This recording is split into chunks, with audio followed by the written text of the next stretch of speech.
আচ্ছা 16ই পৌষ কিন্তু 1 জানুয়ারি, জানুয়ারি মাসে 1 তারিখ। একটা মেসেজ দিয়ে যাই আপনার সবাইকে যারা কীর্তন শুনতে এসছেন। ছেলে মেয়েরা 1 জানুয়ারি পিকনিক করতে যায়, হ্যাঁ কি না জোরে বলুন। আপনার ছেলে মেয়েদের আপনারা 1 জানুয়ারি পিকনিক করতে যাবেন, প্রদীপ পালে একটা মেসেজ রইল ছেলে মেয়েদের প্রতি। আর ছোট ছোট ছেলেরা যারা এসছে তাদের কাছে আমার জানা রইল কি, যে গাড়িতে ছেলে মেয়েকে ছাড়বেন সেই গাড়ির ড্রাইভার যেন নেশাযুক্ত না হয়। আপনাদের বারবার নিবেদন রইল, কোনো গাড়িতে ছেলেরা যাচ্ছে আপনার বাবা মায়ের দায়িত্ব থাকবে ড্রাইভারটা যেন মাতাল না হয়। 1, 2, একদিকে মেকানিক্যাল একদিকে স্পিরিচুয়াল। যে গাড়িতে ওরা যাবে একটা গীতা যেন সবাই ব্যাগের মধ্যে রাখে, আর যে গাড়িতে যাবে সেই গাড়িতে একটা গীতা রাখে, গীতা খুব বাঁচাতে পারে জীবন। 2, যে গাড়িতে যাবে সেই গাড়িটাকে যাবার আগে চেক আপ করতে হবে কন্ডিশন ঠিক আছে কিনা, মেকানিক্যাল দেখতে হবে, স্পিরিচুয়াল মেকানিক্যাল। একজন পুলিশ অফিসার আমাকে, তার কাছে আমি একটা নিমন্ত্রণের জন্য গিয়েছিলাম, 35 বছর বয়স, ওসি ছিলেন তিনি আমাকে বলেছিলেন, প্রদীপবাবু আপনার তো কীর্তন আমি সবসময় শুনি, কিন্তু আপনি গীতা রাখবার কথা বলেছেন, আপনি বাইরে যখন যান স্পিরিচুয়াল দেখবেন, মেকানিক্যালটাও দেখবেন। আমার খুব ভালো লেগেছিল সেদিন যে উনি এত বড় দায়িত্ব আছেন কিন্তু তিনি ভগবানকে ভজনা করেন, এত আধ্যাত্মিক চেতনা। আমার কাছে বসে বসে গড়গড় গড়গড় গড়গড় করে বিভিন্ন তত্ত্বের কথা বলছেন। এত লোক এসেছে বিচার চাইতে, বলছে দাঁড়ান বসতে বলুন, প্রদীপের সঙ্গে গল্প আছে। উনি বলেই যাচ্ছেন, এমন তো আপনি এত চাপের মধ্যে এসব করেন। আমার বাবা মা তো শিখিয়ে দিয়েছে, আমাদের পরিবারে এটা হয়। আমি পুলিশের চাকরি পেয়েছি ঠিক কথা, ছোট থেকে তো আমি বাবা মায়ের কাছে এগুলো শিখেছি, রামায়ণ মহাভারত সব শিখেছি, তাই ওগুলো আলোচনা করতে আমার ভালো লাগে। আমি সমস্ত দায়িত্ব শেষ করে যখন বাড়িতে যাই তখন আমি ওগুলো নিয়ে আলোচনা করি, কারণ সারাদিনের ক্লান্তি দূর করি ভাগবত রামায়ণ পড়ার পর। রামায়ণ মহাভারত ভাগবত আপনারা গীতা পড়বেন, দেখবেন সারাদিনের সমস্ত ক্লান্তি দূর হয়ে যাবে। বারবার বললাম সবাই লক্ষ্য, বাচ্চাদেরকে একটু গীতা পড়াবেন, যদি গীতা পড়তে না পারে বাচ্চাকে মাথায় ঠেকাবেন। বাচ্চা পড়তে বসবে, 2টো গীতা কিন্তু ব্যাগে ভরে দেবেন, পড়ার সময় বলবেন পড়তে তো পারবি না, গীতাটাকে মাথায় ঠেক, প্রণাম কর, তারপর কিন্তু পড়তে বসবে। আর যদি কেউ 2-4 লাইনও পড়তে পারে কোনো অসুবিধা নাই। অনেকে বলবেন গীতা যদি ভুল পড়ে কোনো অসুবিধা নেই, ভুল পড়লে একদিন ঠিক করবেন। সাইকেলে প্রথমে কি হুট করে চেপে যায়, 2-4 বার পরে তারপর কিন্তু শেখে। কেন, বাল্মীকি মুনি যিনি দস্যুরত্নাকর ছিলেন তিনি কিন্তু রাম বলতে পারে নাই, মরা মরা বলতে বলতে রাম, ভুল বলতে বলতে ঠিক বলেছিলেন। ভুল পড়ুক, জীবন একদিন ঠিক বলবে, জেনে নেবেন। তাই 1 জানুয়ারি সবার কাছে নিবেদন রইল, ড্রাইভারকে বলতে হবে যারা সঙ্গে যাবে, যারা আপনারা মায়েরা যদি যান ড্রাইভারকে বলতে হবে অমুক জায়গায় একবার চা খাবো, একবার দাঁড়িয়ে। তার মানে রাত্রিবেলা যখন চলে আসবেন কোনো অনুষ্ঠান সেরে আপনারা খাওয়া দাওয়া করে, তখন ড্রাইভার ঘুমিয়ে যেতে পারে, তখন আপনি বলবেন এখানে দাঁড়াতে হবে, কেন একটু চাটা খাবো। তো ড্রাইভারের মনে থাকবে যে আমার ওখানে দাঁড়াতে হবে, তার মানে কি ড্রাইভারও সচেতন থাকবে। আমরা যেমন কীর্তন করে রাত্রি জেগে জেগে এই জায়গায় যে চলে যাই, ড্রাইভার কিন্তু এখন ঘুমাচ্ছে, ওকে বলা আছে যে তুমি কিন্তু যখনই আমি সামনে থাকি এটাও জেগে থাকে, কখনো ঘুমিয়ে যায়, তো দেখতে পাই ওকে বলি এই দেখো 10 কিলোমিটার দূরে একটা চায়ের দোকান আছে, ওখানে কিন্তু চা খাবো, তোমার মনে রেখো কিন্তু। ও তোমার হ্যাঁ দাদা কোনো অসুবিধা নেই। তার মানে কি ও সচেতন থাকে আমাকে ওখানে দাঁড়াতে হবে। আর যদি কিছু না বলি ও চুপচাপ ঘুমায়, কিংবা মোবাইলে কোনো ভালো গান, কীর্তন গান, ভগবত কিছু কথা শোনাতে দিন, দেখবেন গাড়ি চালাতে যেতে ওর মনটা কিন্তু ওই দিকে যাবে। এই জন্য গান বাজনা গাড়িতে একটু ডাকতে হয়, কেন গাড়ি চালাতে যেতে ওর ঘুম আসবে না। এই জন্য বারবার বলবো আপনারা যাবেন অবশ্যই পিকনিক করবেন 1 জানুয়ারি, বাচ্চাদের নিয়ে আনন্দ করবেন, কিন্তু মাথায় রাখবেন আনন্দ করতে গিয়ে জীবন যেন নিরানন্দ না হয়। ছেলেগুলোকে বলবো এমন আনন্দ করো না যেন সংসারে নিরানন্দ না হয়ে যায়। নেশা মুক্ত হও, আনন্দ করো যেখানে যাবে সেখানে গিয়ে, কিন্তু গাড়িতে এমন উদ্ভট কিছু করো না, যদি কারো কিছু হয়ে যায় তো গোটাটাই অন্ধকার হয়ে যাবে। তাই বলবো নিরানন্দের জীবন নয়, আনন্দের জীবন পেয়েছেন যদি খুব আনন্দ করে এই জীবনটাকে সুন্দর করে কাটান। 1 জানুয়ারি সবাই খুব ভালোভাবে আনন্দে কাটান, নতুন বছর শুরু হবে, সবাই মিলে নিতাই গৌর হরি হরি। তবে নতুন বছরে আপনাদের, হ্যাঁ নতুন বছরে একটা কথা বলি মায়েরা, আস্তে আস্তে এই তো পৌষ মাসের আজকে 5 তারিখ, 16ই পৌষ কিন্তু নতুন বছর, তাকাবেন 16ই পৌষ নতুন বছর। সবাইকে বলবো সকালবেলা স্নান করবেন, একটু গীতা পড়বেন, ভগবানের মন্দিরে ভগবানের যে প্রার্থনা করবেন প্রভু সারা বছর যেন আমার সুন্দরভাবে চলে, আমি যেন গোবিন্দ চরণে মত দিতে পারি। আমাদের সনাতন ধর্মের প্রথম মাস হচ্ছে 1 বৈশাখ, 1 জানুয়ারি নয়, কিন্তু যেহেতু জানুয়ারিটাকে আমরা মানি ইংরেজি হিসেবে, ওটাকেও মানতে হবে। তাই সবাই মিলে প্রার্থনা করবেন যেন সবাই সুখী হয়, ভালো হয়। আমিও প্রার্থনা করলাম সবার কাছে গোবিন্দের মন্দিরে, সবাই যেন সুখী হয়, নিতাই গৌর হরি। আপনার স্বামী যদি রোগ হয় আর যদি ডাক্তারবাবু বলে যে ওই আঙুলটাতে প্রচণ্ড দুর্গন্ধ, ঘা, পুঁজ, রক্ত, আপনার স্ত্রী যদি ভেতরে আঙুলটাকে ধুয়ে লাল দিয়ে পরিষ্কার করতে পারে তাহলে আপনার ভালো হতে পারে। আপনারা করবেন তো? জোরে বলুন, করবেন? অনেকের মুখ দেখে দেখতে পাচ্ছি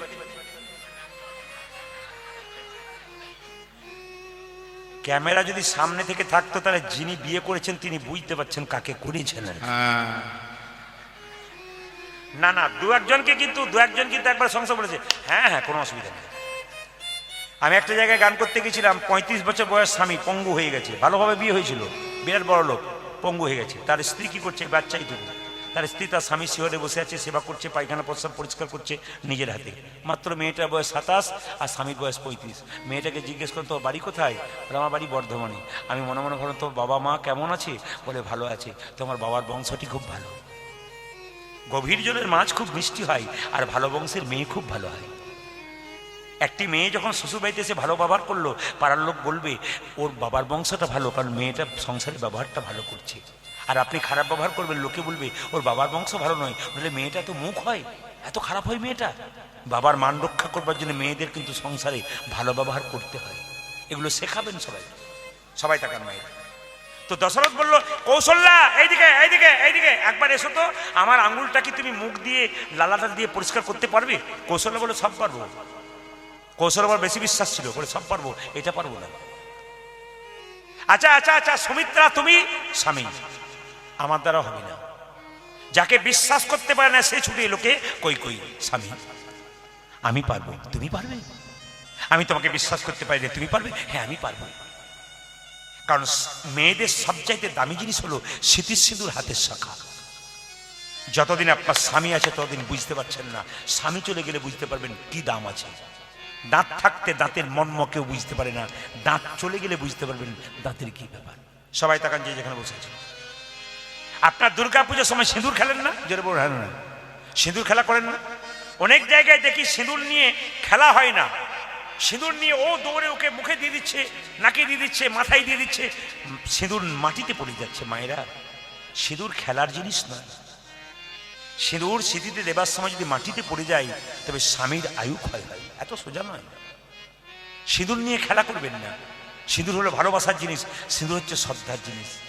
এক চিমটি সিঁদুরের কি দাম, আপনার পাশের বাড়ি মেয়েটা যদি বিধবা হয় তাকে দেখে বুঝতে পারবেন এক চিমটি সিঁদুরের কি দাম। যে মেয়েটা স্মৃতির সিঁদুর আছে রাস্তা দিয়ে পেরিয়ে গেলে তার মুখের জ্যোতি আলাদা, আর যে মেয়েটা স্মৃতির সিঁদুর হয়ে গেল তাকে দেখবেন কত বয়স হয়ে গেছে মনে হবে, সিঁদুর নাই, শাখা নাই, নোয়া নাই। সিঁদুর নিয়ে কেউ খেলা করবেন না। কই কই বললো স্বামী স্মৃতির সিঁদুর হাতের শাখা আমার আসল, তুমি তোমার আমি সেবা করব। আঙুল মুখের মধ্যে ঢুকে লালা দিয়ে পরিষ্কার করে কই কই ভালো করবে। দশরথ বলল কিছু মনে করো না কই কই, এই যে তুমি আমার জন্য এত করলে না, তোমাকে দুটো বর কি দেবো। কই কই বললো না না না, আরে স্বামী সেবা করবো, আবার বরের কি আছে, আমি কোনো বর নেবো না। আরে চেয়ে নিও সময় মতো। আচ্ছা বাবা ঠিক আছে, আমি চেয়ে নেবো সময় মতো, কোনো অসুবিধা নেই।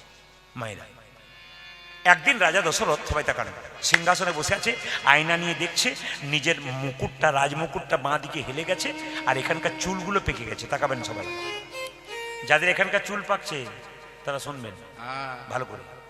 পুরুষদের বৃদ্ধ হওয়ার প্রথম লক্ষণ কোথায় বলুন তো?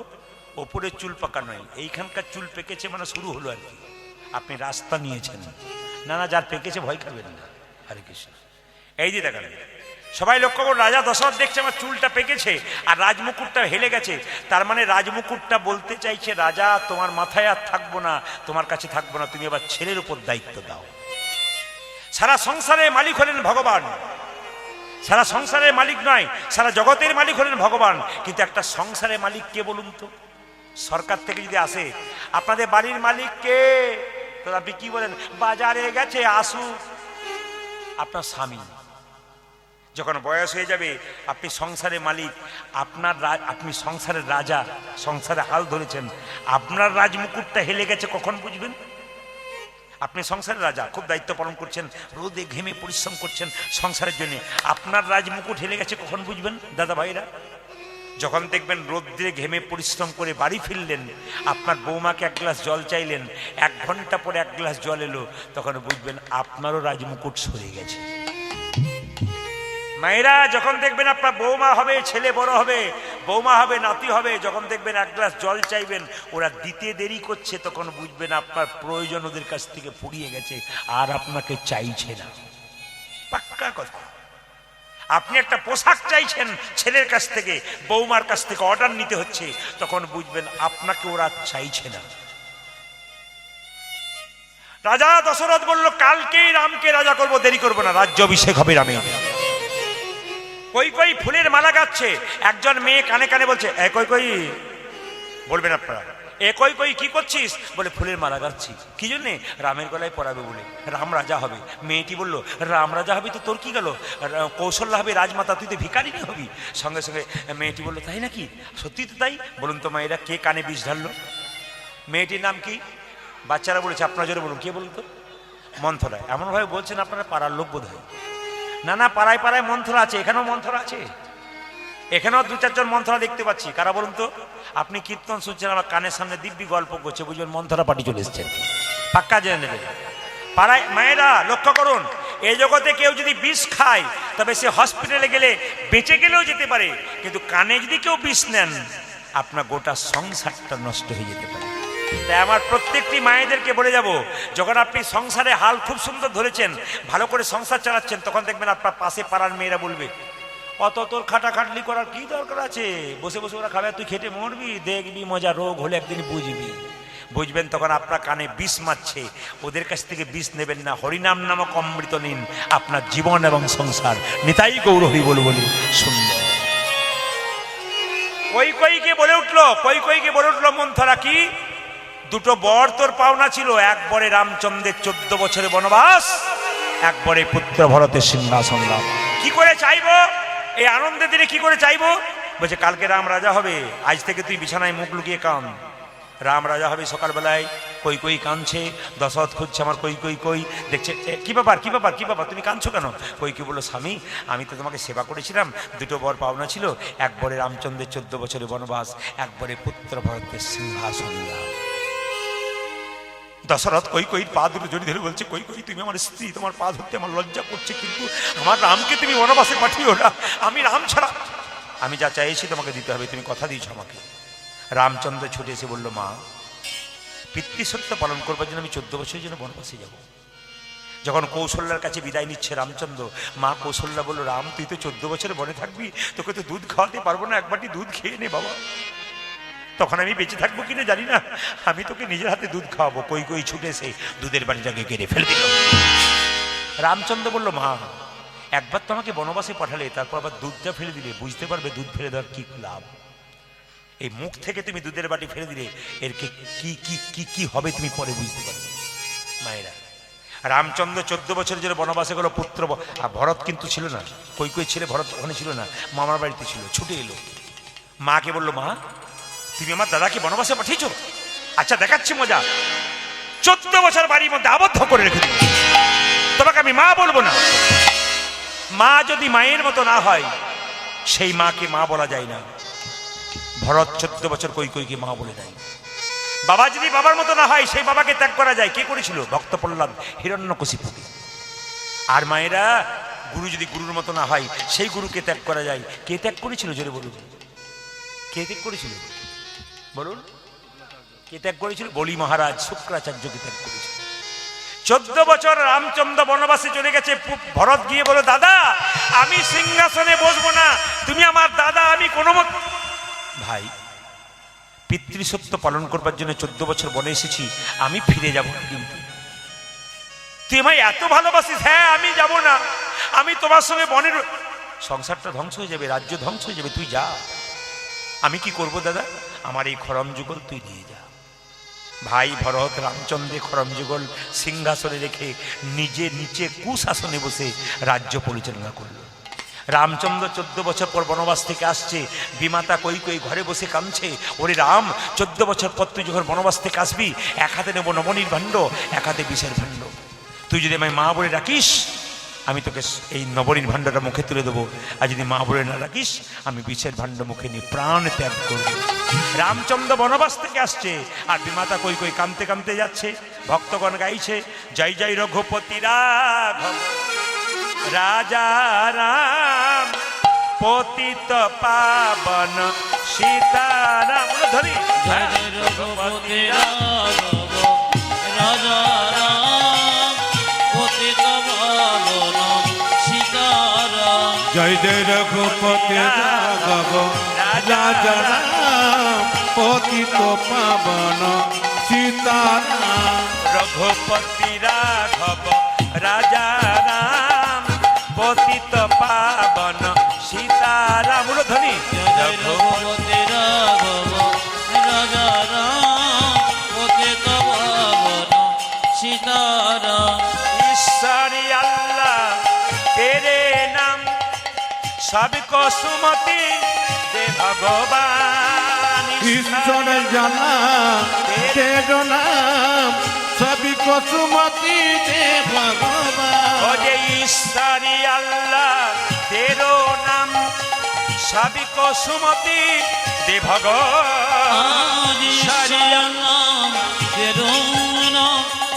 সবই কুসুমতি দে ভগবান রঘুপতি রাঘব রাজা রাম পতিত পাবন সীতারাম রঘুপতি রাঘব রাজা রাম পতিত পাবন সীতারাম বিমাতা কই এক হাতে নবনীর ভান্ডা এক হাতে বিষের ভাণ্ড নিয়ে কাঁদতে কাঁদতে রামের কাছে যাচ্ছে। কেঁদে কেঁদে বলছে, ওরে রাম তুই যদি আমায় মা বলে ডাকিস নবনীর ভাণ্ড তোর মুখে তুলে দেব, আর মা বলে না ডাকলে বিষের ভাণ্ড মুখে নেব। কেঁদে কেঁদে কই কই বলছে, একবার আমায় মা বলে ডাক, আমার নাডি জনম ধন্য হবে। একবার মা মা বলে দাও নারী জনমে ধন্য ও যে একবার আমায় মা বলে ডাক, নারী জনম ধন্য মা বলে ডাক নারী জনমে ধন হবে মামা বলে ডাক রে একবার।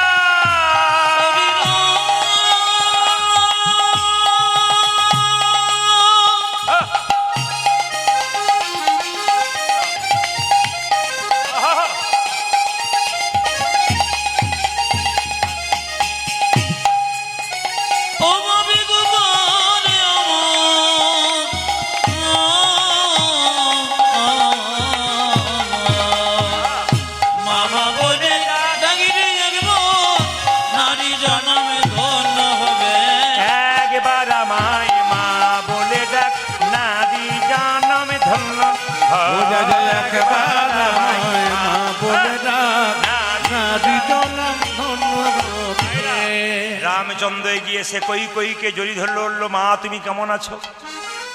কই কই বললো, ওরে রাম তোর মনে কোনো বিবাদ হয়নি, তোকে আমি বনবাসে পাঠালাম।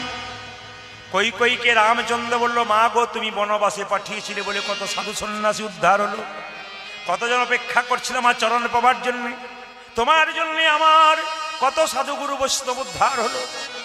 সঙ্গে সঙ্গে কই কই বললো, কথা দে রামচন্দ্র তুই তো এই যুগে আমার গর্ভে জন্ম নিতে পারলি না, আমার গর্ভে জন্ম নিয়ে আমার স্তনদুগ্ধ পান করে তুই আমার মনোবাসনা পূর্ণ করবি। রামচন্দ্র বলল, মা গো এ যুগে তো হবে না, আগামী দাপরে কংসের কারাগারে জন্ম নেব, তুমি হবে কৃষ্ণ আমি হবে দৈবকী। আহা, আমি হব কৃষ্ণ তুমি হবে দৈবকী, তোমার গর্ভে জন্ম নেব কিন্তু তোমার স্তনদুগ্ধ আমি পান করব না। কেন? যেদিন 14 বছর জন্য বনবাসে গেলাম, মা কৌশল্যা আমাকে দুধের বাটি দিল, তুমি দুধের বাটি আমার মুখ থেকে ফেলে দিলে। ওই জন্য মা জন্ম সন্তানকে দেবার পর যদি সন্তান তার দুগ্ধ না খায়, মায়ের যে কি অবস্থা হয় তুমি নিজের কর্ম নিজেই ফল ভোগ করছো। রামচন্দ্রকে বললো, ওরে রামচন্দ্র আমি যেদিন দৈবকী হব তুই যেদিন কৃষ্ণ হবি, তুই জন্ম নেবার পর যখন আমার কাছ থেকে চলে যাবে আমার দুগ্ধ তো আপনি আপনি মাটিতে পড়বে, এই দুগ্ধটার কি অবস্থা হবে? রামচন্দ্র বলল, মা গো যে দুগ্ধ মাটিতে পড়বে সেই মাটি থেকে কলিযুগে চিরের মালসা তৈরি হবে। হরি বল। এই যে মালসা দেখতে পাচ্ছেন, ওই মালসাটা রামচন্দ্রের আর দৈবকী যে স্তনদুগ্ধ মাটিতে পড়েছিল তার থেকে চিরের মালসা তৈরি হয়েছিল। তবে তোমার মনোবাসনা পূর্ণ করব কোন দিন জানো? যেদিন নদিয়াতে আমি হব গৌর হরি, তুমি হবে সচী মাতা, সেদিন তোমার মনের বাসনা পূর্ণ করব।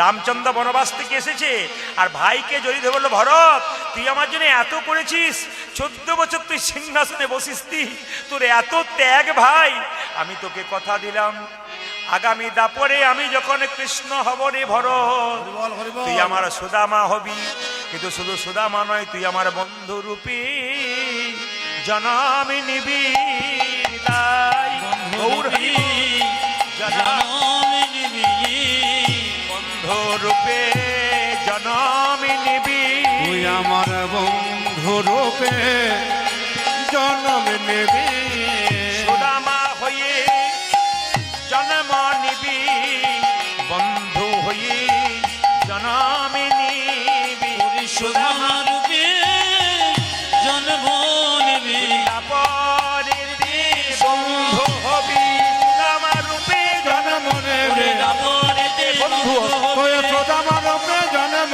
নেবে বন্ধু হবে সুদামা রূপে জন্ম নেবে মায়েরা জোরে বলুন কৃষ্ণ সুদামা কি তাহলে তেতা যুগের ভরত আর রামচন্দ্র দু ভাই কি হলো বলুন তো সুদামা রূপে ভক্ত সুদামা রূপে জন্ম নিল একজন কৃষ্ণ রূপে জন্ম নিল সকালবেলায় গোষ্ঠে যাচ্ছে খুব আনন্দ সখাগণ সঙ্গে করে কৃষ্ণের 12 জন বন্ধু ছিল আর কৃষ্ণ এবং বলরাম নিয়ে 26 জন ছিল 26 জন বন্ধু যাচ্ছে আর গায়ে খেলছে নতুন খেলা খেলছে কিভাবে মায়েরা কিভাবে খেলছে কিভাবে খেলছে কানাই খেলিছে বিনোদ খেলা গো কানাই খেলিছে বিনোদ খেলা কানাই খেলিছে বিনোদ খেলা গো কানাই খেলিছে বিনোদ খেলা কানাই খেলিছে বিনোদ খেলা গো কানাই খেলিছে বিনোদ খেলা কানাই খেলিতে বিনোদর খেলা গো কানাই খেলিতে বিনোদর খেলা প্রিয় বলরাম শ্রীরাম সুদাম প্রিয় বলরাম সীতাম সুদাম প্রিয় বলরাম শ্রীরাম সুদাম উজালে প্রিয় বলরাম শ্রীদাম সুদাম যত সখাগণ মিলি গো খেলিছে বিনোদ খেলা কানাই খেলিছে বিনোদ খেলা গো কানাই খেলিছে বিনোদ খেলা কানাই খেলিতে বিনোদ খেলা রে কানাই খেলিতে বিনোদর খেলা যে গায়ে রাঙা মাটি কোটি তটে ধটি কানাই গায়ে রাঙামাটি কোটি তটে ধরি গায়ে রাঙা মাটি কোটি তটে ধটি উজালে গায়ে রাঙা মাটি কোটি ধটি তটি দিবায় পরূপ শোভা গো দিবায় পরূপ শোভা কানাইয়ের গায়ে রাঙামাটি কোটি তটে ধরি কিবায় পরপ সভাগ কিবায় পরপ সভা কানাই খেলিছে বিনোদ খেলা গো কানাই খেলিছে বিনোদ হরিব ও কানাই খেলিতে বিনোদর খেলা রে কানাই খেলিতে বিনোদর খেলা খেলবো মোরা নতুন খেলা আজ খেলিব মোরা নতুন খেলা খেলবো মোরা নতুন ও খেলা যা খেলব মোরা নতুন খেলা এখানে কি খেলবি কাঁধে করাই আর কাঁধে চড়া খেলবো মোরা নতুন উড়ি খেলা কানাই কাঁধি কোনা জানি কাঁধি জানা খেলিব মোরা নতুন ও খেলা যা কাঁধে করাই আর কাঁধে চড়া খেলিব মোরা নতুন খেলা আজ কাঁধে চড়া আর কাঁধে চড়া খেলিব মোরা নতুন ও যা খেলা খেলব মোরা নতুন খেলা কানাই খেলিছে বিনোদ খেলা গো খেলিছে বিনোদ খেলা ও কানাই খেলিতে বিনোদ খেলা ও কানাই খেলিতে বিনোদ খেলা আমি জানি আপনারা যারা কীর্তন শুনছেন গুরু কৃপা নইলে কীর্তন শোনা যায় না যার মাথাতে গুরুর আশীর্বাদ আছে সে উঠতেই চায় না গুরুর কত কৃপা তা ভক্তের ভক্তিতে বোঝা যায় আপনি কতখানি গুরুমন্ত্র জপ করেছেন আপনি কতখানি আস্বাদন করতে পেরেছেন কতখানি তত্ত্ব জানতে পেরেছেন তা আপনাকে দেখলেই বোঝা যায় আমরা কীর্তন করতে করতে আপনার মুখটা দেখে বুঝে নেব কোনগুলো কাঁচা কোনগুলো পাকা কোনগুলো টলছে আর কোনগুলো শক্ত হয়ে বসে আছে একবার কোনগুলো শেষ পর্যন্ত শক্ত হয়ে থাকবে ও দেখলেই বুঝে নেব কারণ আমাদের দেখা অভ্যাস আমি তো 20,000 25,000 মানুষ দেখি এই তো কয়েকজন দেখছি মাত্র আমার দেখাতে কোনো অসুবিধা নেই আমি তাকালেই বুঝতে পারবো মাথা নড়ানতেই বুঝতে পারবো কোনগুলো কাঁচা কোনগুলো পাকা গুরু কৃপা যখন আপনাদের হয়েছে একটা কথা বললে কি গুরু মন্ত্র কিন্তু যাত্রার কাছে নেবেন না ব্রজে একটা কথা আছে পানি পিও ছানকে আর গুরু করো জানকে জল খাবে ছেনে গুরু করবে জেনে যাকে তাকে গুরু করবে না রামকৃষ্ণ দেব বলেছে গুরু যদি মনের মতো না হয় ত্যাগ করতে পারে না আপনার একজন, আমি কিছু মনে করবেন না, আমি কোনো একটা জায়গাতে গান করছিলাম, জেলাটার নাম করবো না, ক্যামেরা হচ্ছে। একটি মেয়ে আমাকে এসে বলছে, বাবা একটা কথা জিজ্ঞেস করবো, গুরু কি ত্যাগ করা যায়? বললাম কেন, তোমার অসুবিধা কিছু গুরু মন্ত্র নেওয়ার পর? বলছে না, আপনাকে কিছু বলা যাবে না। আমি বলতে পারবো না, তবে বলবো যখন আপনি বাবার মতো একটা কথা বলি। বলে কি? আমার গুরু আমাকে কুপ্রস্তাব দিয়েছে, ওই জন্য আমি গুরুর সঙ্গ করবো না, আমি গুরুকে ছাড়বো। আমার এখন থেকে ছেড়ে দাও, 1 মিনিটের মধ্যে এই মন থেকে তোমার গুরুকে শেষ করো, গুরু ত্যাগ করো। গুরু যদি গুরুর মতো হয় তাকে গ্রহণ করা যায়, গুরু যদি গুরুর মতো না হয় তাকে গ্রহণ করা যায় না। গুরু গুরুত্ব থাকতে হবে, যাকে তাকে গুরু করা যাবে না। কিন্তু রামকৃষ্ণদেব বলেছে, আপনি বাজার থেকে 10 টাকা একটা জিনিস কিনবেন, 3 বার ভাববেন কিনবো কি কিনবো না। যখন গুরু করবেন আপনি ভাববেন পাকা গুরু কাঁচা গুরু ভেবে ভেবে করবেন। রামকৃষ্ণদেব বললেন জগতে 2 রকম গুরু আছে, একটা কাঁচা একটা পাকা। কাঁচা গুরুকে মন্ত্র দেবার আগে চুক্তি করে যে 500 টাকা 1 বস্তা চাল দুটো সোনা জিনিস দিবি, তবে গুরু মন্ত্র দেবো, নইলে দেবো না। আর পাকা গুরুকে মন্ত্র দেবার আগে চুক্তি করে না যে ঠাকুর আমি মন্ত্র নেবো, নেই দক্ষিণা কি কিচ্ছু না, কেন আমি তোর বাবা, তুই আমার ছেলে, তোর তো সব কিছু, আমার আবার দিবি কি? তিনি হচ্ছেন গুরু। শুধু গুরু মন্ত্র দিলে হবে না মায়েরা, গুরু কিন্তু প্রতি বছর আপনার বাড়িতে এসে পরীক্ষা করে দেখবে আমার মন্ত্র ঠিক ঠিক ভজনা করছে কিনা। ইনি হচ্ছেন পাকা গুরু। আপনার জীবনে কোনো সমস্যা থাকলে পাড়া প্রতিবেশী কাউকে বলবেন না, আপনার জীবনে সমস্যা থাকলে গুরুকে বলবেন। সবাই তাকান, জীবনে কোনো সমস্যা থাকলে পাড়া প্রতিবেশীকে বলবেন না, আপনি 2 জায়গায় বলবেন, ভগবানের মন্দিরে, গুরুর কাছে। গুরু বাবার মতো আপনার সমস্যার সমাধান কিন্তু তিনি করতে পারেন। আর গুরু কাছে না থাকলে ভগবানের মন্দিরে 2 ফোঁটা চোখের জল ফেলে ভগবানকে বলুন, ভগবান কৃপা করবে। এইদিকে দেখাবেন। কুরুক্ষেত্রের যুদ্ধে পঞ্চপাণ্ডব কার পরামর্শ নিয়েছিল? আপনার জীবনে পরামর্শটা ভালো রাখতে হবে। আপনি যাত্রার কাছে ভালো পরামর্শ নেবেন না, ভালো মানুষের কাছে ভালো পরামর্শ নেবেন। মানুষ চিনতে শিখতে হবে, কৃষ্ণ ভক্ত মানুষ, বিবেকবান মানুষ, ভক্ত মানুষ, তার কাছ থেকে পরামর্শ নিন, জীবন সুন্দর হয়ে যাবে। তার প্রমাণ দেখুন, কুরুক্ষেত্রের যুদ্ধে কৃষ্ণের পরামর্শ নিয়েছিল কে? পঞ্চপাণ্ডব, জিতে গিয়েছিল। আর 100 ভাইয়ের দ্বারা দুর্যোধন কার পরামর্শ নিয়েছিল? শকুনির, ধ্বংস হয়ে গিয়েছিল। তাই জীবনে পরামর্শটা যেন ভালো হয়, আপনার জীবন সুন্দর হবে। মায়েরা, এই সংসারে দুঃখের দিনে আমাদের সামনে কেউ থাকে না, সুখের দিনে সবাই থাকে। একটা প্রমাণ দেখুন, ছেলে যখন বিয়ে করতে যায়, মায়েরা আপনার ছেলে যখন বিয়ে করতে যাচ্ছে, বরযাত্রী আগে যায় না বিয়েটা আগে যায়? আগে বরযাত্রী যাই, বিয়ের গাড়ি পেছনে যাই।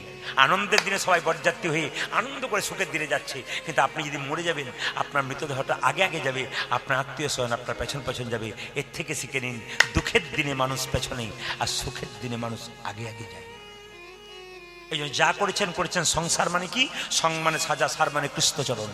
মা সাজা, বাবা সাজা, কাকা সাজা, কিন্তু কৃষ্ণের চরণটা হচ্ছে আসল সার। এটাকে ধরতে পেরেছেন তো জীবন সুন্দর হয়ে গেছে। এই জায়গাটা দেখে লক্ষ্য করলে হবে না, আপনি বিভিন্ন জায়গায় যাবেন। আমি জেলায় জেলায়, রাজ্যে রাজ্যে যাই, তো আপনি চিন্তা করতে পারবেন না। বাড়িতে ঢোকার সঙ্গে সঙ্গে, এমন এমন কৃষ্ণ ভক্ত বাড়ি আছে, বাড়িতে ঢোকার সঙ্গে সঙ্গে বাচ্চা থেকে বুড়ো সবাই জয় নিতাই বলতে শুরু করলো, রাধে রাধে বলতে শুরু করলো। এইটুকু বাচ্চা কোলে আছে, দেখেই জয় নিতাই রাধে রাধে বললো। কেন? ওর বাচ্চাটাকে সংস্কার শিখিয়েছেন। আমি আপনাদের বলবো, এই যে ছোট বাচ্চাগুলোকে, ওনার বাবা হোক আর যে হোক, বাবা তো নাকি, দেখুন একজন বাবা 2টো বাচ্চাকে সামনে রেখে বসে কীর্তন শুনছে।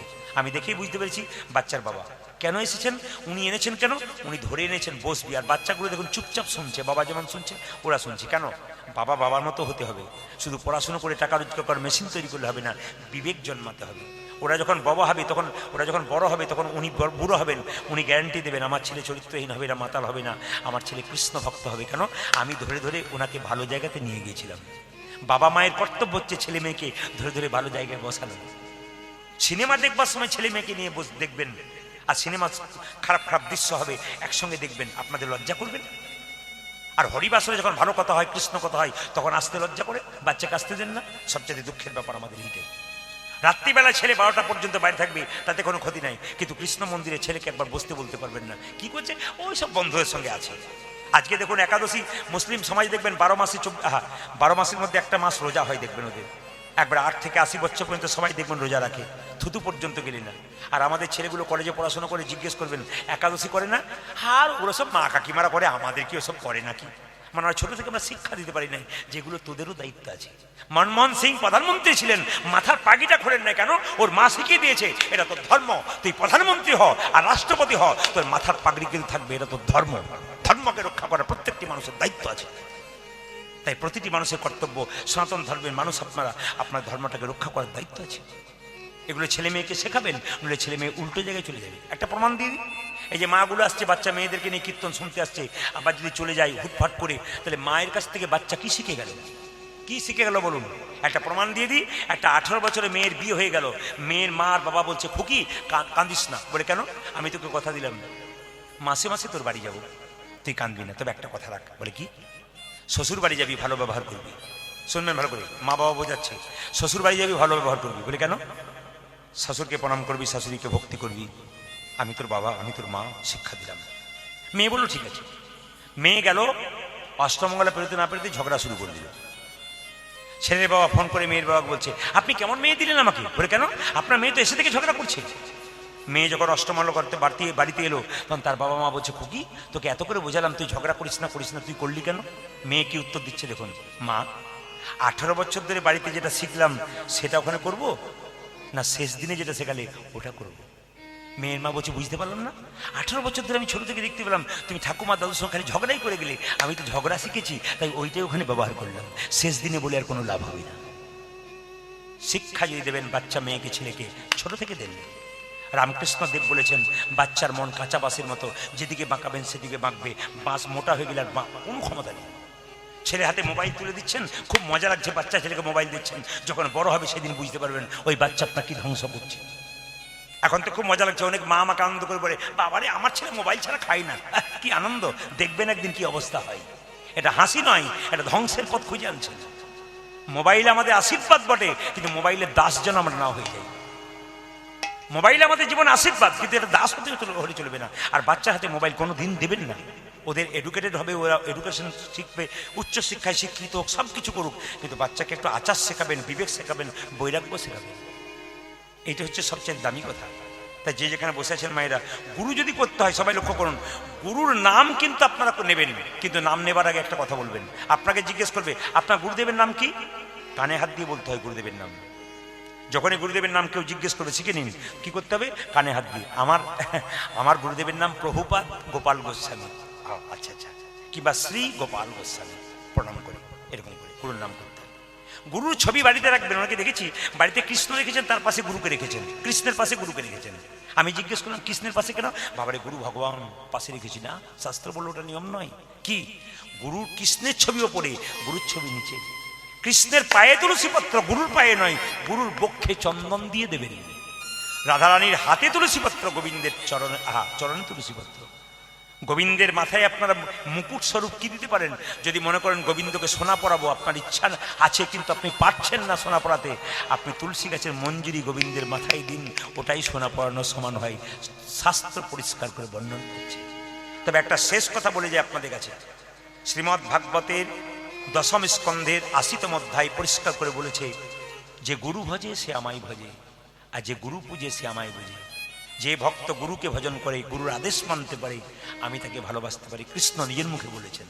শুধু তাই নয়, গুরু যদি প্রকৃত গুরু হয়, আপনাকে ছেলের মতো ভালোবাসবে।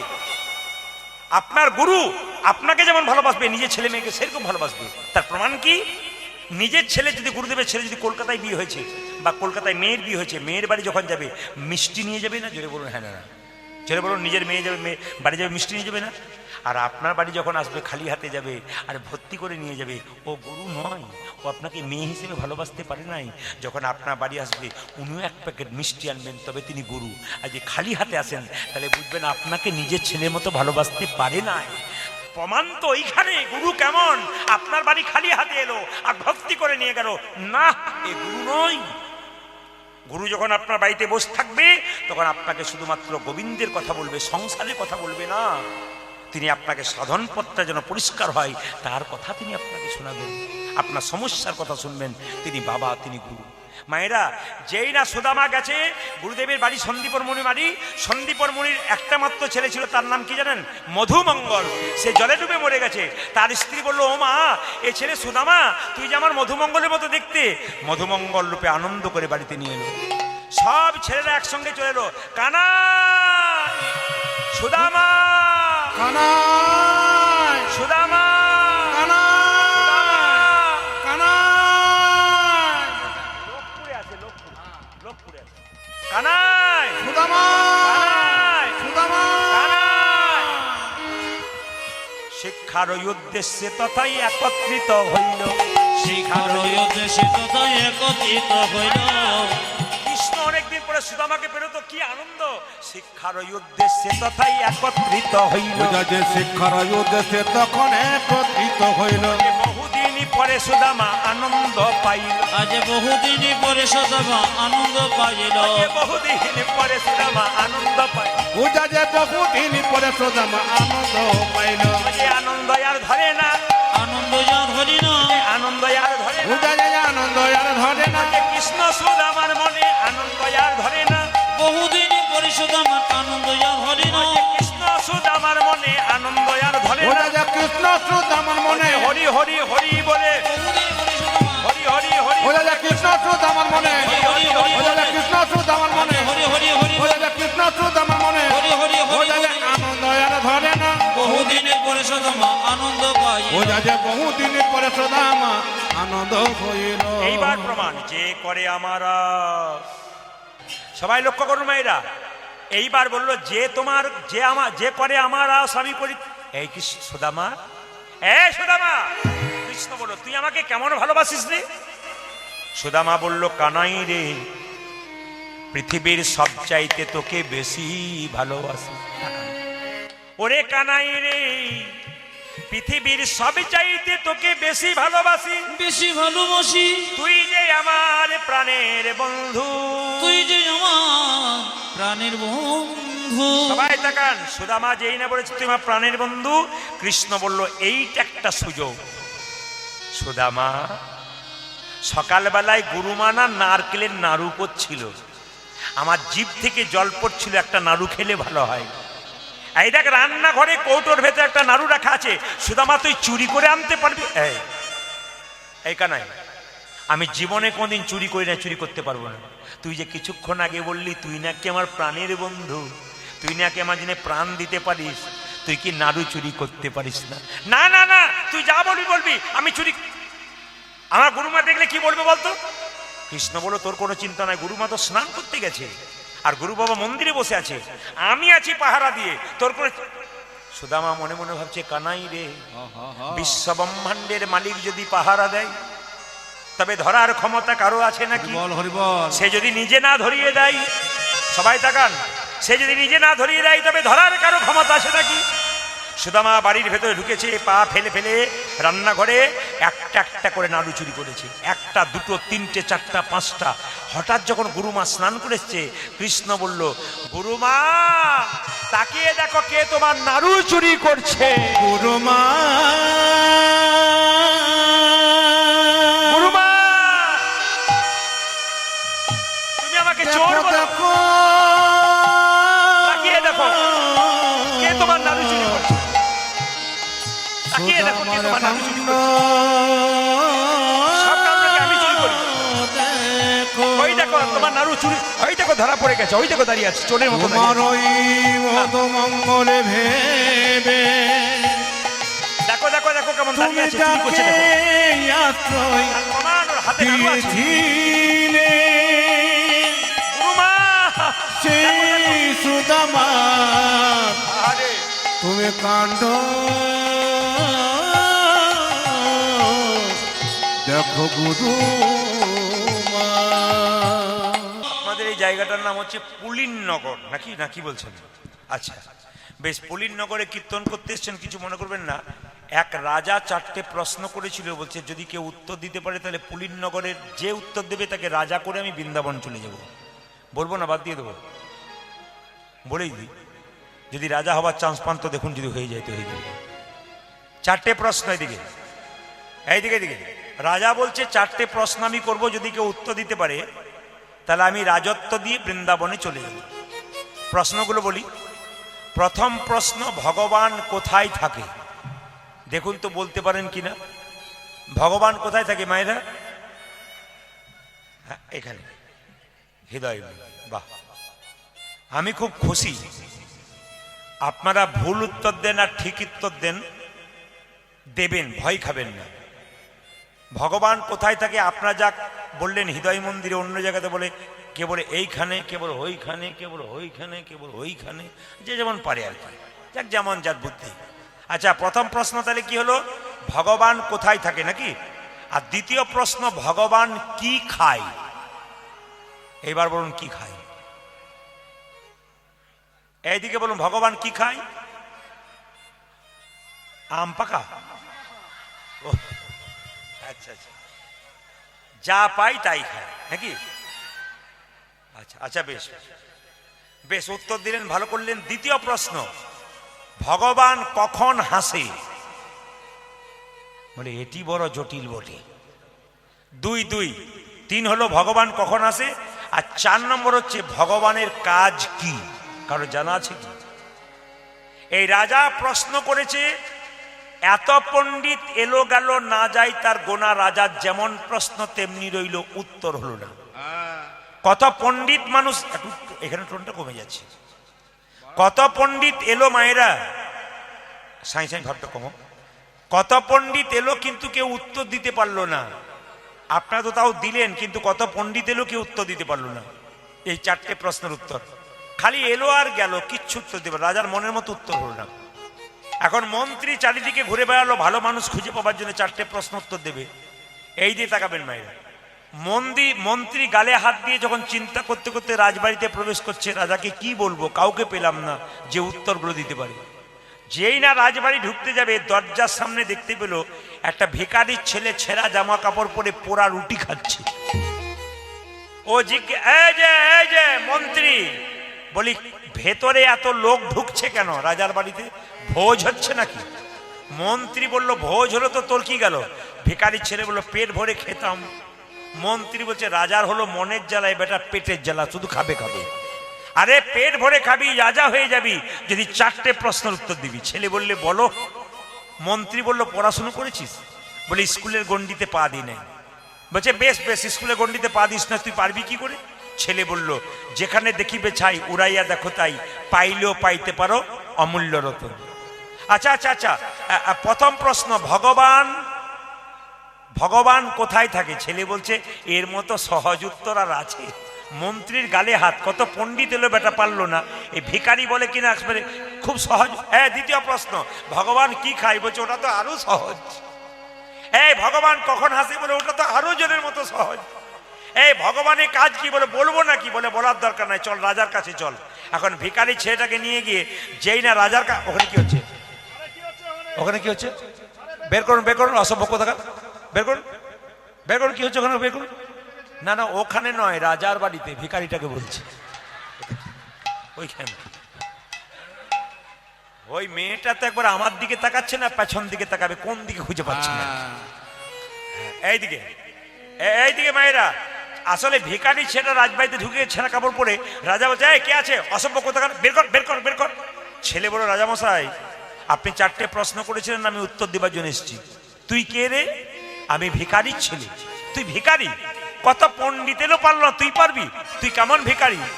আমি দিন ভিখারি নাইকো করি, আমায় 1টি পয়সা দাও। আমি দিন ভিখারি নাইকো করি, 1টি পয়সা দাও। আমি দিন ভিখারি নাইকো করি, 1টি পয়সা দাও। আমি দিন ভিখারি নাইকো করি, 1টি পয়সা দাও। কারে না পথি কহেরি, নয়নে না ঝরে বাড়ি, কারে না পথি ঘেরি, নয়নে না ঝরে বাড়ি। কারে না পথি কহেরি, নয়নে না ঝরে বাড়ি। আরে কারে না পথি পোখরে, নয়নে না ঘরে ঘরে। আমি দিন ভিখারি নাইকো করি, 1টি পয়সা দাও। আমি দিন ভিখারি নাইকো করি, 1টি পয়সা দাও। আমি দিন ভিখারি নাইকো করে, 1টি পয়সা দাও। রাজামশাই আমাকে ভিক্ষা দাও, দিন ভিখারি। 4টে প্রশ্নের উত্তর দেবো। রাজা বলছে তোকে ভিক্ষা করতে হবে না, রাজা হয়ে যাবি। 4টে প্রশ্ন বলুন, একবার বলুন প্রশ্নগুলো বলুন। রাজা বলছে ভগবান কোথায় থাকে? আবার প্রশ্ন বলি, ভগবান কি খায়? 3 নম্বর প্রশ্ন কি, ভগবানের কাজ কি? 4 নম্বর প্রশ্ন কি, ভগবান কখন হাসে? ছেলে বলল, ভগবান কোথায় থাকে বলবো, একটু দেরি আছে। বলে কেন? অনেক দূর থেকে দৌড়ে এলাম তো, গলাটা শুকিয়ে গেছে, এক গ্লাস শরবত হবে? রাজা বলল, কে আছিস, এক গ্লাস শরবত দে, ওর গলাটা শুকিয়ে গেছে। যেই না শরবতের গ্লাসটা এনেছে, অমনি ছেলে বলল, রাজামশাই এটি শরবত? বলে হ্যাঁ। যদি শরবত তবে চিনি কই? রাজা বলছে, মন্ত্রী তুমি আচ্ছা ছেলে ধরে এনেছো, চিনি কই? এই বেটা, জলের মধ্যে চিনি আছে তো। বলছে, আমি তো দেখতে পাচ্ছি না। বলছে, শোন, জলের মধ্যে চিনি আছে, খালি চোখে দেখা যায় না, চুমুক দিলে বুঝবে চিনি আছে। তখন ছেলে বলল, রাজামশাই এই গ্লাসটার মধ্যে আপনার প্রশ্নের উত্তর আছে। বলে বুঝলাম না। বলছে, জলের মধ্যে চিনি আছে, খালি চোখে দেখা যায় না, চুমুক দিলে বোঝা যায়। ভগবান বিশ্ব ব্রহ্মাণ্ডের মধ্যে চিনির মতো মিশে আছে। যে ভক্ত ভক্তির চুমুক দেয় ভগবানকে সেই তাহলে বুঝতে পারলেন ভগবান কোথায় থাকে? এখনই আপনারা বললেন ভগবান এইখানে থাকে না, ভগবান বিশ্ব ব্রহ্মাণ্ডের সব জায়গাতেই থাকে। যে ভক্তি চুমুক দেয় ভগবানকে। এই তোর প্রশ্নের উত্তর হয়ে গেল। 2 নম্বর, ভগবান কি খায়? ছেলে বলছে, খাই না। খাই না? তাহলে কি করতে যাই? বলছে, না কেউ খায় না, ভগবান খাই না। বলছে, কেন? আমরা খাই, আমাদের পায়খানা ঘর আছে। ভগবান খায়, ভগবানের পায়খানা ঘর নেই। যদি খেতে তাহলে পায়খানা ঘর থাকতো। রাজা বলছে, মন্ত্রী তুমি আশ্চর্য ছেলে ধরে এনেছো। হ্যাঁ, ভগবান খায় না? বলে না খায় না। তবে কি করে? দেখে। কি দেখে? তুমি যে 4টে কলা 4টে আপেল মন্দিরে নিয়ে গেলে, প্রেমের ভাবে নিয়ে গেলে না অহংকারের ভাবে নিয়ে গেলে?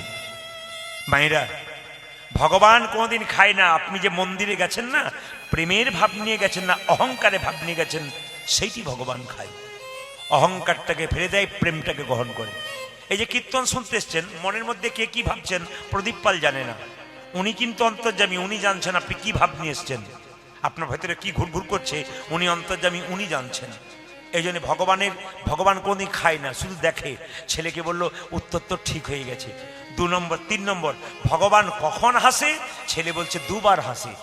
বলে কখন কখন হাসে? বলছে, ভাইয়ে ভাইয়ে যখন দড়ি নিয়ে ভাগাভাগি।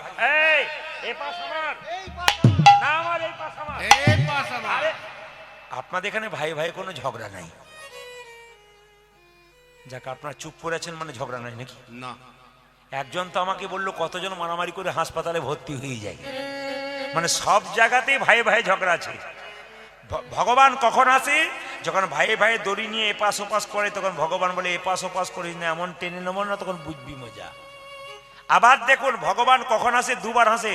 একবার কখন আসে? আপনার বাড়িতে একজন অসুস্থ ব্যক্তি ছটফট ছটফট করছে, এবার মারা যাবে। ডাক্তারবাবু এসে বললো, কাঁদবেন না কাঁদবেন না, আমি চলে এসেছি, ভালো করে দেবো।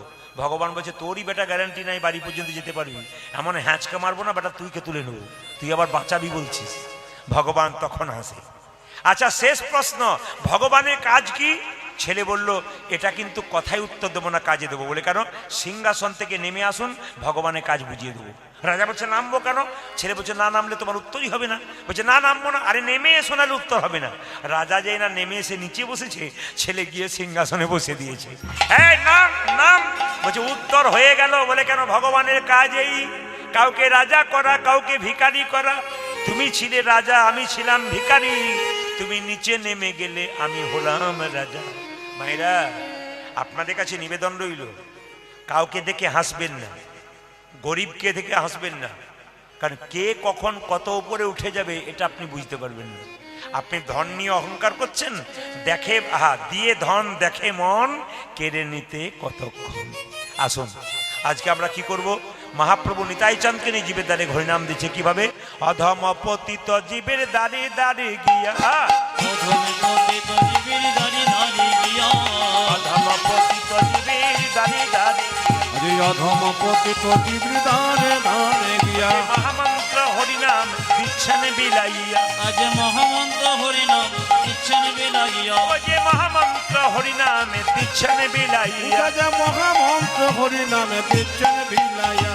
যারে দেখে তারে বলে দন্তে তৃণধরি, যারে দেখি তারে বলে দন্তে তৃণধরি, যারে দেখে তারে বলে দন্তে তৃণ ধরি যারে দেখে তারে বলে দন্তে তৃণ ধরি ওরে আমারে কিনিয়া লহ বল গৌর হরি হরি বল আমারি কিনিয়ে লহ বলে গৌর হরি ওরে আমারে কিনিয়া লহ বল গৌর হরি আমার দুনিয়া লহ বল গৌর এই যে, হরে কে কিনিবি রে কে কে নিবি রে কে কিনিবি তোরা কে কে নিবি রে যা চাইবি তাই পাবি কে কিনিবি রে তোরা যা চাইবি তাই পাবি কে কে নিবি রে তোরা যা চাইবি তাই পাবি কে কিনিবি রে তোরা যা চাইবি তাই পাবি কে কে নিবি রে আমি বিনামূল্যে দিগাইব কে কিনিবি রে আজ বিনামূল্যে বিকাইব কে কি নিবি রে আমি বিনামূল্যে বিকাইব ধর্ম অর্থ কাম আমি বিনামূল্যে বিকাইব আরে ধর্মর্থ কাম আমি বিনামূল্যে বিকাইব আমি বিনামূল্যে বিকাইব ধর্মর্থ কাম আমি বিনামূল্যে বিকাইব ধর্মর্থ কাম তোরা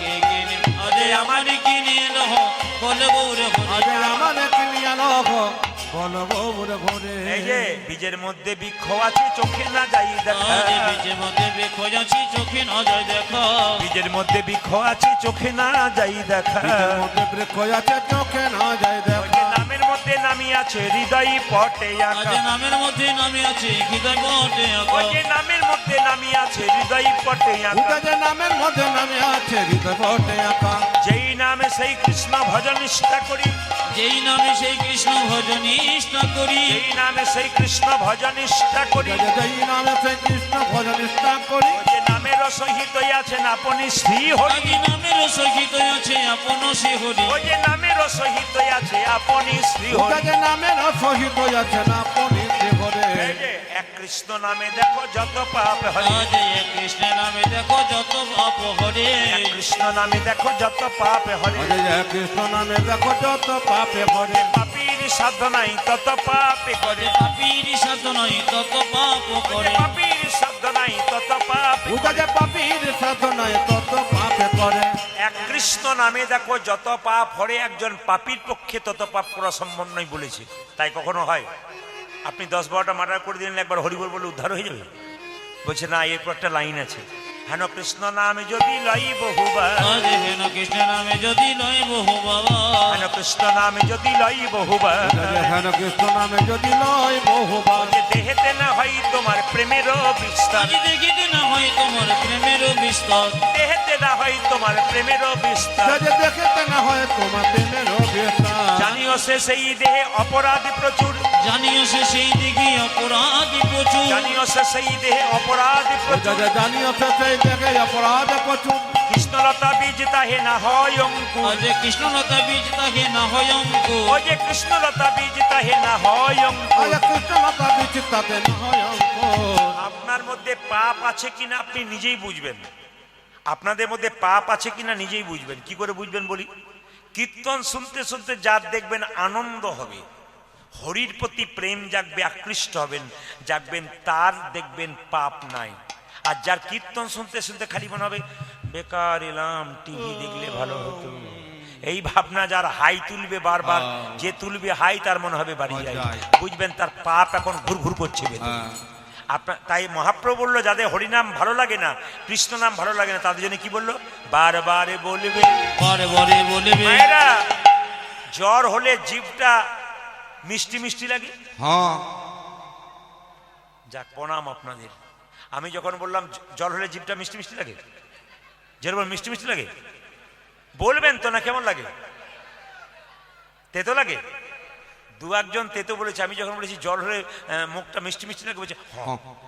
কি ভক্তি ভরে বলছে হ্যাঁ মিষ্টি মিষ্টি লাগে এখন বলে ফেলেছে তারপরে বলছে না তেতো লাগে মায়েরা যদি তেতো জীব দেখবেন তেতো লাগে একবার চিনি খেলে মিষ্টি লাগে বারবার চিনি খাবেন তবে মিষ্টি লাগবে যাদের হরিনাম ভাল লাগে না তাদের দেহটা এখন তেতো হয়ে আছে মহাপ্রভু বললো তাদের কি করতে হবে বারবার শুনতে হবে আর বারবার বলতে হবে দেহ দেখবেন হরিনামের মিষ্টতায় পরিপূর্ণ হয়ে যাবে বারবারে বলবে বারে বারে বলবে বারবারে বলবে তোমরা বারে বারে বলবে মধুমাখা হরিনাম বারবারে বলবে আজ মধুমাখা ভরে নামে বারে বারে বলবে সুধা মাখা হরিনামে বারবারে বলবে আজ সোধা মাখা করে নামে বারে বারে বলবে মধুমাখা হরিনামে বারবারে বলবে মধুমাখা ভরে নামে প্রেমানন্দে মাতবে হবে। আজ মধুমাখা হরিণ আজ প্রেমানন্দে মাতবে আজ সুধামাখা হরিণ আজ প্রেমানন্দে মাতবে আজ মধুমাখা হরিণ আজ প্রেমানন্দে মাতবে মধুমাখা হরিণ আজ প্রেমানন্দে মাতবে বারে বারে বলি আজ দেখিতে না হয় তোমার প্রেমের বিস্তার দেখেতে না হয় তোমার প্রেমের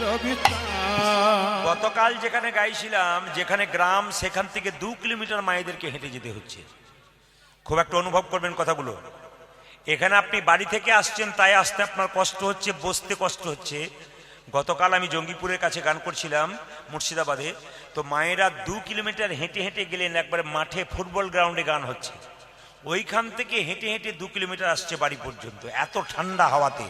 আর আপনারা তো ঘরের কাছে সুযোগ পেয়েছেন, তারপরও অনেক মাকে দেখছি বেটা ছেলের মতো দিব্যি হেলাম দিয়ে এরকম করে দাঁড়িয়েছে ভদ্রলোকের মতো। না না, আপনাদের এখানে অন্য জায়গায় জন্য বললাম, কিছু মনে করবেন না। তাহলে এত যত সুখ পাই, ঘরের কাছে দেখবেন বাস ফেল হয়। যারা দূরে বাস ধরতে যায় তাদের বাস ফেল হয় না, ঘরের দরজায় দেখবেন বাস ফেল হয়। তা ঘরের কাছে ব্যবস্থা করেছে, এখানে বড় কষ্ট হয়। আসুন আমরা গৌরচন্দ্রিকা শেষ করবো, তার আগে সবার কাছে নিবেদন রইল একটি প্রশ্ন আপনাদের করে যাই। এতজন কীর্তন শুনতে এসছেন, একটু জোরে বলবেন। এইদিকে, আমরা সবাই কৃষ্ণ মন্ত্রে দীক্ষিত হয়েছি। ভগবান কৃষ্ণ কোন মন্ত্রে দীক্ষা নিয়েছেন? কীর্তন তো শুনছেন, বলবেন আপনারা। আমরা সবাই কৃষ্ণ মন্ত্রে দীক্ষিত হয়েছি, বৈষ্ণব যারা। তাহলে কৃষ্ণ কোন মন্ত্রে দীক্ষিত হলো? কারো জানা আছে? বলবো না বাদ দিয়ে দেবো? না, শোনার ইচ্ছা নেই, বলার দরকার নেই। আচ্ছা বলবো, দাঁড়ান বলবো, অত সোজা নয়, বলবো। 2 নম্বর প্রশ্ন। 2 নম্বর প্রশ্ন, যখন আমার জন্ম হলো মা ছিল না ঘরে। খুব আশ্চর্য কথা। ছেলেটা বলছে যখন আমার জন্ম হলো না, আমার মা ছিল না ঘরে। তো মা না হলে জন্ম দেবে কি করে? বলছে যখন আমার জন্ম হলো আমার মা ছিল না ঘরে। আবার জন্মদাতায় জন্ম দেয় নাই, জন্ম দিল পরে। আমার বাবা আমাকে জন্ম দেয় না, অন্য লোক জন্ম দিয়েছে।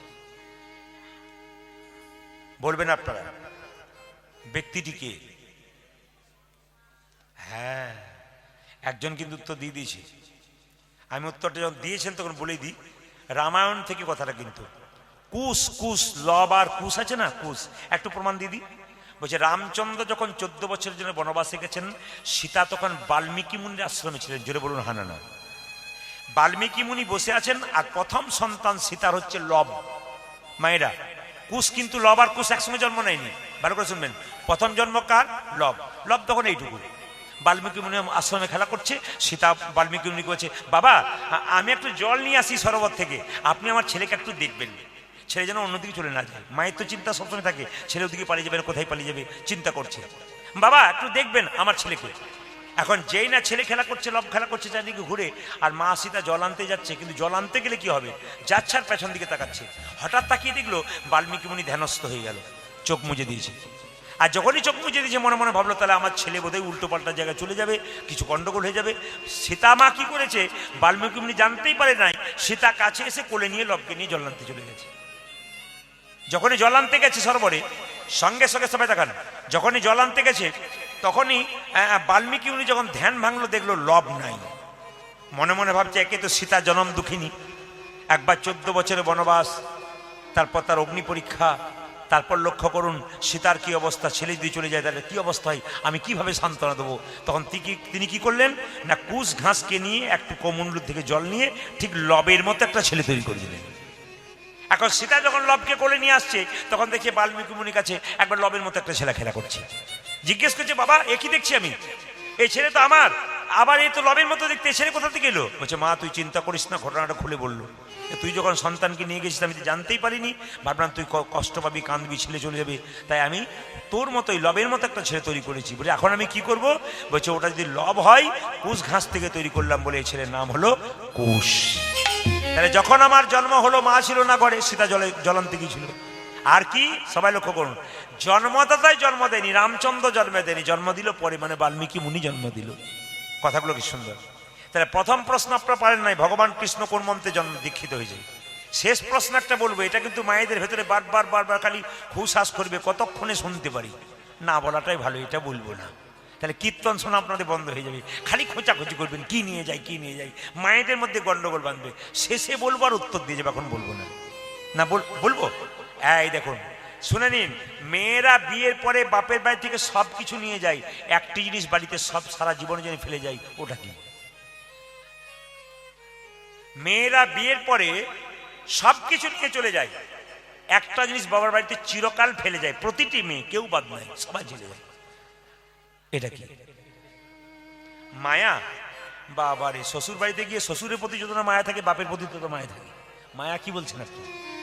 যেটা বলুন, রাধা রানী কি, শ্যাম সুন্দর কি, মদন মোহন কি? উত্তর আমি দেব, তবে একটু দেরি আছে। সবাই বলুন, রাধা রানী কি? গৌরচন্দিকা শেষ করবো, সবাই মাথায় কাপড় নিন, বাবু হয়ে বসুন।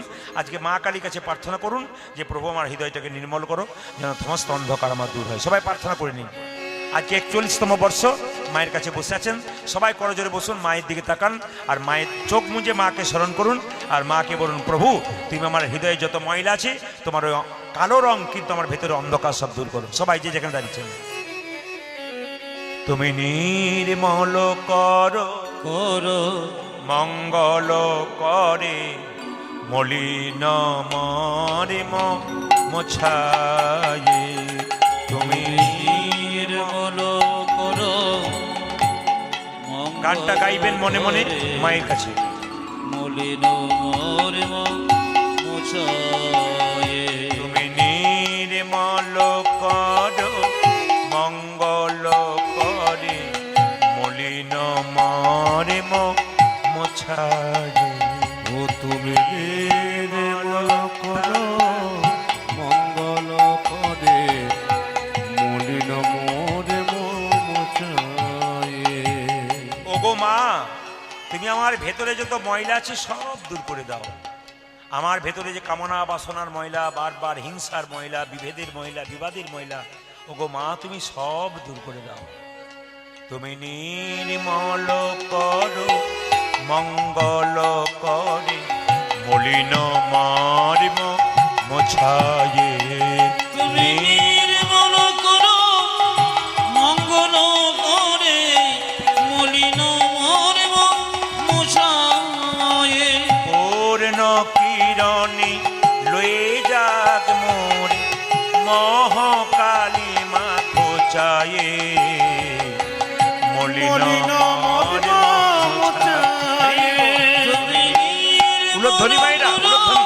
মঙ্গল করে, মলিন মোরে মোছায়ে। ও তুমি নির্মল করো মঙ্গল করে, মলিন মোরে মোছায়ে। একজন ব্যক্তি মায়ের কাছে এই গানটা গাইছে, মা বলছে, হ্যাঁ রে, নিশ্চয়ই তুই বিপদে পড়েছিস, নইলে তো আমার কাছে আসবি না।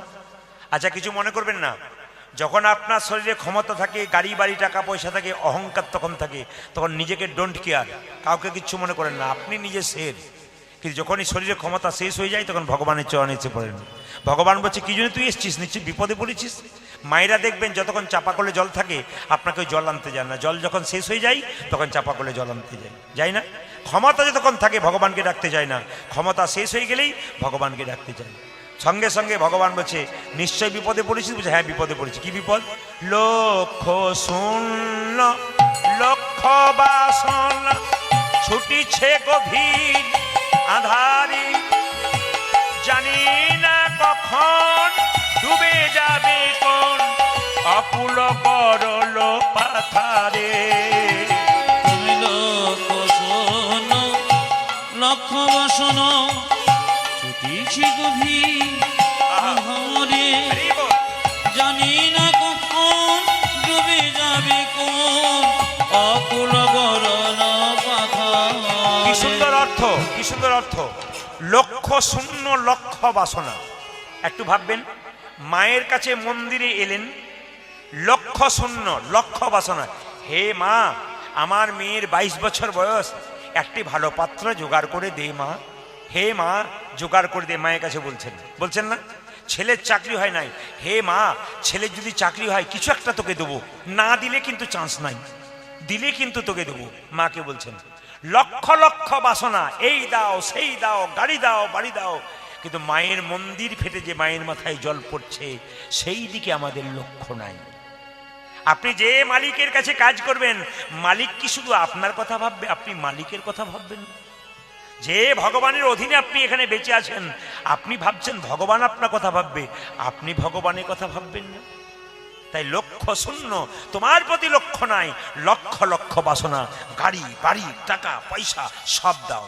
লক্ষ্য শূন্য লক্ষ বাসনা, ছুটিছে গভীর আধারে, জানি না কখন ডুবে যাবে কোন আকুল গরল পাথারে। লক্ষ শূন্য লক্ষ বাসনা, ছুটিছে গভীর আধারে, হরি বল। জানি না কখন ডুবে যাবে কোন অকুল গরল ও মা, পাথারে। ও মা, হ্যালো, তুমি হ্যালো। বিশ্ব বিপদ হন্তা, প্রভু দ্বারা রোধিয়া পন্থা। তুমি বিশ্ব বিপদ হন্ত, প্রভু প্রভু দ্বারা। দ্বারা রুধিব পন্থ। ভাইদেরকে বলবো, কমিটির ভাইদেরকে বলবো, যারা ওখানে দাঁড়িয়ে আছেন ভাবছেন কীর্তন শুনবো, ওই সাইডে চলে আসুন, প্রচুর জায়গা এখানে সুস্থভাবে শুনতে পাবেন। যারা দাঁড়িয়ে আছেন তাদেরকে বলবো প্রচুর জায়গা এখানে, ফাঁকে ফাঁকে চলে আসুন, এখনো অন্তত 200 জন বসা যাবে এখানে। তুমি বিশ্ব বিপদ হন্তা, প্রভু দ্বারা রোধিয়া পন্থা। তুমি বিশ্ব বিপদ হন্তা, প্রভু দ্বারা রুদিয়া পন্থা। শ্রী চরণ তলে লইয়ে এসো মোর মর্ত বাসনা ঘোচায়ে। দেখো মনি উলধ্বনি। সময়ে, ও তুমি নির্মল কর মঙ্গল করে, মলিন মতিব মুছায়ে। তুমি নির্মল করো মঙ্গল করে, মলিন মর্ম মুছায়ে। ভগবান বলছে তুই যে আমাকে বাবা বললি, বিশ্ব পিতা বললি, বলছে হ্যাঁ তুমি তো পিতা। তা আমি যদি পিতা হই, কিছু মনে করিস না, তা আমি কোথায় থাকি তুই জানিস? ভক্ত বলল তুমি কোথায় থাকো এটা আগে জানতাম না, কীর্তন শুনে শুনে জানতে পারলাম তুমি কোথায় নেই, তুমি তো সব জায়গাতে আছো। মায়েরা কোথায় আছি? ভগবান বলছে কোথায় আছি বলতে পারবি? বলছে হ্যাঁ আমি জানি কোথায় আছো।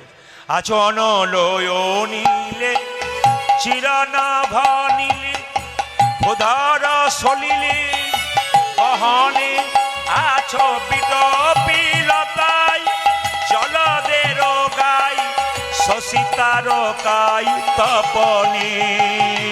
অছয়ন লয়নিলে চিরন ভুলিলে, বোধৌর শুনিলে গহনে আচবিত পিরতাই, জলদের গাই শশিতার গাই তপনে। অনলয় নীলে চিরনভ। মায়েরা, অনল মানে কি? অনিল মানে কি? অনল মানে আগুন, অনিল মানে কি? বাতাস। অনল অনিলে চিরনব অনিলে, আকাশে বাতাসে চন্দ্রে সূর্যে লতায় পাতায় তুমি কোন জায়গাতে নেই? আছো অনলয় নীলে চিরনভ নীলে, উদার সলিলে গহনে আছো বিটপিলতাই, জলদের গাই শশিতার গাই তপনে। আচয়ন রজনীরে তীর ঘন, উদর চলিলে গগনে আচবিত বিলতাই, জলদের গায় শশিতার গায় তপনে। আরে তুই যদি জানিস আমি এত জায়গায় আছি, তুই দেখতে পাস না কেন? কি করে দেখবো? আমি নয়নে বসানো বাঁধিয়া, বসে আধারে মরি গো কাঁদিয়া। আমি নয়নে বসন বাঁধিয়া, বসিয়া ধারে মরিব কান্দিয়া। এখানে যারা কীর্তন শুনতে এসছেন চোখে একটা করে কাপড় বেঁধেছেন, বলে দেখতে পাচ্ছি না কেন? ওই কাপড়টার নাম মায়ার কাপড়। মায়া কাকে বলে? মায়ের জন্য ভগবানকে দেখতে পাচ্ছি না। মায়া কাকে বলে? মা, আমার ছেলে, আমার মেয়ে, আমার গাড়ি, আমার বাড়ি, এটা হচ্ছে মায়া। আমি যে গাড়িতে এসেছি সেই গাড়িটা লক্ষ্য করবেন, গাড়িটা কালো কাঁচ আছে। আমি ভেতরে থাকি, আপনাদেরকে দেখতে পাই, আপনারা আমাকে দেখতে পাবেন না। কাঁচটা কি? মায়া। ভগবান কালো কাচের ভেতরে থাকে, তাকে আমরা দেখতে পাই না, কিন্তু তিনি আমাদের দেখতে পান। কাঁচটা সরালেই আমরা সবাই সবাইকে দেখতে পাবো। এটা হচ্ছে মায়া। আর মায়া কাকে বলে? রামচন্দ্র, লক্ষ্মণ এবং সীতা তিনজনে বনে যাচ্ছিল। আগে যাচ্ছে রাম, মাঝে যাচ্ছে সীতা, পেছনে যাচ্ছে লক্ষ্মণ। বারবার লক্ষ্মণ রামকে দেখার চেষ্টা করছে, কিন্তু দেখতে পাচ্ছে না। কেন? মাঝে সীতা নামক মায়াটা রয়েছে। আর মায়া কাকে বলে? রামকৃষ্ণদেব বললেন মায়া হলো পানা পুকুরের পানার মতো। আপনাদের এখানে কোনো পুকুর থাকলে দেখবেন যেখানে পানা আছে, মায়েরা বাসন ধুতে যান, পানাটাকে সরিয়ে দিন, আবার পানা আসে, পানা সরিয়ে দিন, আবার পানা আসে। কি করতে হবে? একটা বাঁশের বেড়া দিয়ে দিন, দেখবেন পানাগুলো আর আসবে না। এখানে কি বলছে? সংসার হচ্ছে পানা পুকুর। এই মায়া নামক পানাকে দূর করতে গেলে সংসার পুকুরে কি করতে হবে? ভক্তির বাঁশের বেড়া দিতে হবে। যে ভক্তির বাঁশের বেড়া দিতে পারে তার আর মায়া কোনো মতে আসবে না। আমি নয়নে বসন বাঁধিয়া বসে আধারে মরি গো কান্দিয়া। তুই আমি নয়নে বসন আলকারি ভাবটা দাও। বসিয়া বাড়ি মরিব কাঁদিয়া। দেখি নাই কিছু, বুঝি নাই কিছু, দাও হে দেখায়ে বোঝায়ে। উলধ্বনি। দেখো